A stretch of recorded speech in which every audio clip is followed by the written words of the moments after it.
మేము తెలంగాణ బీసీ మేము ఎవరిపైన దాడులు ఇప్పటిదాకా మీరు చూడండి, ఒక 60-70 కేసులు మా మీద అక్రమంగా కేసీఆర్ కుటుంబం పెట్టించింది. ఇప్పటి వరకు ఒక్కరిపైన మేము ఇట్లా చేయి చేసుకున్న పాపాన పోలేదు. మేమంత సామరస్యంగా మా ప్రజల కోసం, మా ప్రజల హక్కుల కోసం, మా ప్రజలకు దక్కాల్సిన వాటా కోసం మేము పోరాడుతూ ఉన్నాం. ఈ పోరాటాన్ని ఆపాలి. తీన్మార్ మల్లన్న ఒక్కని చంపేస్తే బీసీ ఉద్యమం ఆగిపోతుందని కల్వకుంట్ల కవిత గారు భ్రమపడితే, లేకపోతే ఇంకెవరైనా భ్రమపడితే అది మీ భ్రమనే. తెలంగాణ రాష్ట్రంలో బీసీ ఉద్యమం ఉవ్వెత్తున ఎగిసింది. మేమందరం కూడా బీసీ నాయకులం ప్రజాక్షేత్రంలోకి పోతా ఉన్నాం. ఈ సందర్భంలో నీకు ఉనికి కావాలంటే మీ నాయన దగ్గర పోయి అడుకో.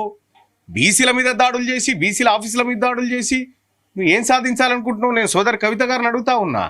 నాకు నువ్వంటే కోపం ఏం లేదమ్మా, ఆడబిడ్డవు, నిన్నెందుకు అంటాం. కానీ నీ విధానము, నీ ఇంటి పంచాయతీ తీసుకొచ్చి బీసీల ఇంటి మీద పెట్టి, గతంలో 2014లో దళితునే ముఖ్యమంత్రిని చేస్తా అని వాళ్ళ నాయన, ఇప్పుడు బీసీ నినాదంతో బిడ్డ. మీకు బీసీలకు ఏం సంబంధము? అంటే బీసీలు రాజకీయం చేయాలని బయటకు వచ్చినప్పుడు, బీసీలు ఓ రాజకీయ పార్టీ పెట్టాలని ఆలోచన వచ్చినప్పుడు, బీసీలు ఈ రాష్ట్రంలో మాకు వాటా కావాలని ఆలోచన వచ్చినప్పుడు మీరు దాడులు చేస్తారా?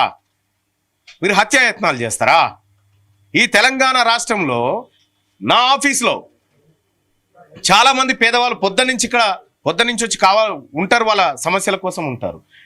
పొద్దున వందలాది మంది ప్రజలు వస్తే ఎక్కడికక్కడ డిస్పాచ్ చేసి పంపిస్తా ఉన్నాం, వాళ్ళతో మాట్లాడుతూ ఉన్నాం. ఆఖరికి గ్రామాల నుంచి భూ సమస్యలు తీసుకొని వచ్చిన ప్రజలను కూడా కొట్టిపోయారంటే కల్వకుంట్ల కవిత గారి ఇంటెన్షన్ ఏందో మాకు అర్థమవుతుంది. కల్వకుంట్ల కవిత గారి మీద హత్యాయత్నం కేసు నమోదు చేసి వెంటనే ఆమెను అరెస్ట్ చేయాలి. ఆమె ఎమ్మెల్సీ సభ్యత్వాన్ని రద్దు చేయాలి. ఆమె జాగృతి ఏదైతే ఉందో ఆ జాగృతి సంస్థను నిషేధించాలి. ఇది బీసీ ప్రజలపైన జరిగినటువంటి దాడి. దీన్ని ఎదుర్కొని తీరుతాం. ఆమె ఈ బీసీలను మభ్యపెట్టి మోసం చేయడానికి తిరుగుతున్నటువంటి విధానాన్ని ఖచ్చితంగా ఎండగడతాం. దీనిపైన నిన్ననే మేము కార్యాచరణ తీసుకోవాలనుకున్నాం. బీసీ ఉద్యమాన్ని మరో బలోపేతం చేయడానికి 100% రాంచందర్ యాదవ్ గారిని కూడా మీ అందరిని కూడా మమేకమై ఈ బీసీ ఉద్యమాన్ని చేయాలనేటువంటి సమాలోచనలు జరుగుతూ ఉన్నాయి తెలంగాణ రాష్ట్రంలో. ఈ సందర్భంగా మా పైన దాడులు చేస్తున్నావు, తీన్మార్ మల్లన్న పైన దాడులు చేస్తున్నావు. తీన్మార్ మల్లన్న పైన ఇదివరకు 100 దాడులు చేసిరు. తీన్మార్ మల్లన్న ఈ దాడులకు, హత్యలకు, హత్యా ప్రయత్నాలకు భయపడేటోడు కాదు. ఒకవేళ తీన్మార్ మల్లన్న తల వంచాల్సి వస్తే అది బీసీ ప్రజల కాళ్ళ దగ్గర తప్ప కానీ కల్వకుంట్ల దొరల పెత్తందారుల కాళ్ళ కాడ వంచేది ఉండదు. ఇది మా రాజ్యం. ఈ మా రాజ్యంలో మా వాటాలో మీరు అడక్క తినుకుంటా మా మీద దాడులు చేస్తారా? దీన్ని ఎట్టి పరిస్థితుల్లో ఎదుర్కొంటాం. ఖచ్చితంగా ప్రజాక్షేత్రంలో ఎవరెవరైతే ఈ దాడుల వెనుక ఉన్నారో, ఎప్పుడైతే మేము బీసీ పార్టీ పెట్టబోతున్నామని అనౌన్స్ చేసినామో ఆ మాట చెప్పిన కరెక్ట్ గంటన్నరకు దాడి జరిగింది మా మీద. తేల్చుకుంటాం దీన్ని ప్రజాక్షేత్రంలో. బీసీ అంశం అని మీరు అంటున్నారు, కంచం మంచం మీదనే మనసులో పెట్టుకుని దాడి జరిగిందని వాళ్ళు అంటున్నారు. ఒకటి కంచం మంచం మీద మా తెలంగాణ భాషలో వీళ్ళకు మనకు కంచం పొత్తు, మంచం పొత్తు. మంచం పొత్తు అంటే ఏందయ్యా? బియ్యం పొందడమయ్యా, బియ్యం పొందడము. దాంతో సోయి లేకపోతే అంటే గామెతోటి ఏమన్నా మాకు కనీసం అన్న అవగాహన ఉంటుందా? గామెతోటి కానీ కనీసం అవగాహన లేకుండా ఇలా కల్వకుంట్ల కవిత గారు దాడులు చేస్తూ ఉన్నారు. మా నోటికి పనిచేస్తే నువ్వు తల ఎత్తుకొని కూడా తిరగలేవు. మేము సామరస్యంగా ప్రజాస్వామ్యయుతంగా మాట్లాడుతూ ఉన్నాం. తెలంగాణ రాష్ట్రంలో ఏమంటారా? కయ్యం పొత్తు అంటారు, ఇయ్యం పొత్తు అంటారు, కంచం పొత్తు అంటారు, మంచం పొత్తు అంటారు. ఇది బంధుత్వాన్ని కలుపుకునేటువంటి పొత్తు. అది మీ భాషలో వేరే కావచ్చు, మరి అది మాకు తెలియదు. మీ భాషలు ఎట్లుంటే మాకు తెలియదు, కానీ మా భాషలలో ఇట్లా ఉంటుంది. సరే, ఏదేం చేసినా ఖచ్చితంగా ఇక్కడ పోలీస్ వ్యవస్థ ఉంది. ఈ తెలంగాణ రాష్ట్రంలో అలజడులు సృష్టించి, దాడులు ప్రేరేపించి, మొన్న ఆంధ్రజ్యోతి మీద దాడి, నిన్న మహా న్యూస్ మీద దాడి, ఇవాళ క్యూ న్యూస్ మీద దాడి చేస్తాం, ఈ వాదాన్ని బీసీ వాదాన్ని లేకుండా చేస్తామంటే కల్వకుంట్ల కవిత రాసి పెట్టుకో. 1000 కిలోమీటర్ల లోపు పాతాళంలోకి దొక్కుతారు బీసీ జనం. నిన్ను ఏమనుకుంటున్నావు?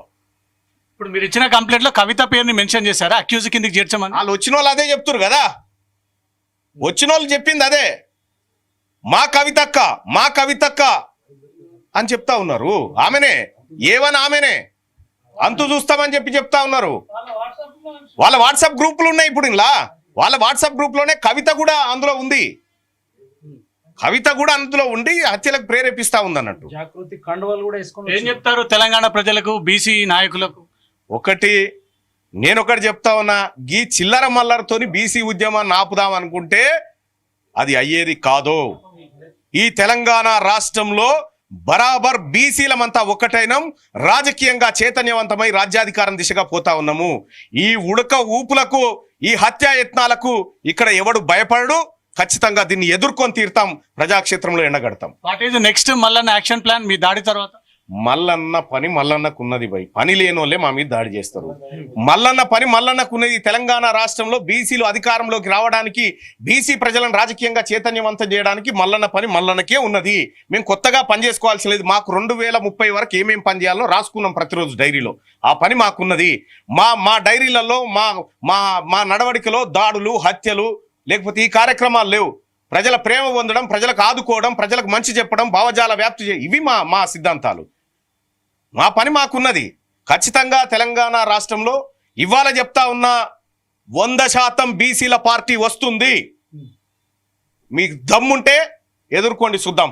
ఇక్కడ గాయాలేని అని ఓకే ఉన్నారు. గాయాలు దాకి కొన్ని గాయాలు అయినాయి కొన్ని. సో ఇక్కడ ఇందులోనే ఛాంబర్ లోనే మా గన్ మంది ఆయన వెపన్ లాక్కొని నా మీద కాల్పులు జరపడానికి చూసి, ఆయన గన్ అంటే మా బాలరాజ్ వెపన్ లాక్కొని నా మీద కాల్పులు జరపడానికి ట్రై చేశారు. బాలకృష్ణ గన్మెన్ దగ్గర లాక్కోవడానికి ట్రై చేస్తే అతను ఆయన నిలువరించేటువంటి క్రమంలో ఆయన ఇక తప్పనిసరి పరిస్థితుల్లో నన్ను రక్షించడం కోసం కాల్పులు జరపాల్సి వచ్చింది. ఆయన ఒక 5-6 రౌండ్లు కాల్పులు జరపడం జరిగింది. అప్పటికి ఆ తర్వాత బయట మా ఇంకొక గన్మెన్ శ్రీను దాదాపు ఒక 20 మంది నిలువరించి వాళ్ళతో 20 నిమిషాల పాటు ఒక్కడే పోరాటం చేసి ఇక్కడి వరకు తీసుకురాగలిగిండు. అంటే వాళ్ళని మీరు సామరస్యంగా ఉండండి అనేటువంటి మాటే చెప్పినారు వాళ్ళు. అతని పైన కూడా దాడి చేసి మా సిబ్బందిని కూడా గాయపరిచినారు, ఆఫీస్ పైన దాడి చేసినారు. ఒకటి సరే, ఈ దాడులు, ఈ కార్యక్రమాలు వీటికి భయపడి తిన్మార్ వలన లేకపోతే బీసీ సమాజం అంతా వెనకడుగేస్తుందేమని భ్రమపడితే మీ భ్రమ అది.